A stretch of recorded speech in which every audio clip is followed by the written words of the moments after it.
നമ്മുടെ നാട്ടിലെ മാധ്യമ പ്രവർത്തനങ്ങൾ കൊണ്ട് ഇത്തരത്തിലുള്ള ഉപകാരങ്ങൾ ഉണ്ടാകുന്നത് വളരെ നല്ലതാണ്. എല്ലാ മാധ്യമ പ്രവർത്തകരും ഒരുമിച്ച് ആക്ഷേപിക്കുന്നതിന് ബദല് ഇത്തരം നല്ല കാര്യങ്ങൾ ചെയ്യുന്നവരെ പ്രത്യേകിച്ച് പ്രശംസിക്കേണ്ടത് ആവശ്യമാണ്. ഏതായാലും ഈ ഒരു വാർത്ത അവർ തന്നെ സംപ്രേഷണം ചെയ്ത് അതിന് വേണ്ട തീരുമാനങ്ങളെടുത്തതിന് വിധി വന്നു. അർഹമായ പ്രതി തന്നെ കിട്ടിയിട്ടുണ്ട്. വളരെ നല്ല മാധ്യമ പ്രവർത്തനം.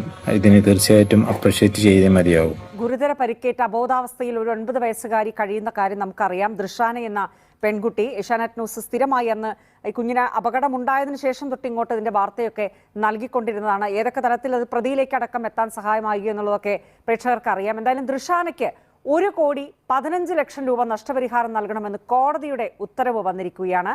ഈ വടകര MACT കോടതിയാണ്, മോട്ടോർ ആക്സിഡന്റ് ക്ലെയിം ട്രിബ്യൂണൽ കോടതിയാണ് ഈ കേസ് ഇപ്പോൾ തീർപ്പാക്കിയിരിക്കുന്നത്.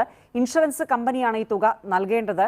ദൃഷാന കേസ് നിരന്തരം പിന്തുടർന്ന് ഏഷ്യാനെറ്റ് ന്യൂസ് വാർത്തകൾ നൽകിക്കൊണ്ടേയിരുന്നിരുന്നു. ഹൈക്കോടതിയുടെയും ലീഗൽ സർവീസ് അതോറിറ്റിയുടെയും ഒക്കെ ഇടപെടൽ ഈ വിഷയത്തിൽ നിർണായകമാവുകയും ചെയ്തു. പ്രേക്ഷകർക്ക് ഓർമ്മയുണ്ടാകും, ഒരു ദിവസം നമസ്തേ കേരളത്തിൽ ഞങ്ങളുടെ പ്രതിനിധി KM ബിജുവാണ് ഇതുമായി ബന്ധപ്പെട്ട വാർത്ത എന്ന് പ്രധാനമായും പുറത്തുവിടുന്നത്. ബിജു തന്നെ നമ്മളോടൊപ്പം ഈ മണിക്കൂറിൽ ചേരുകയാണ്.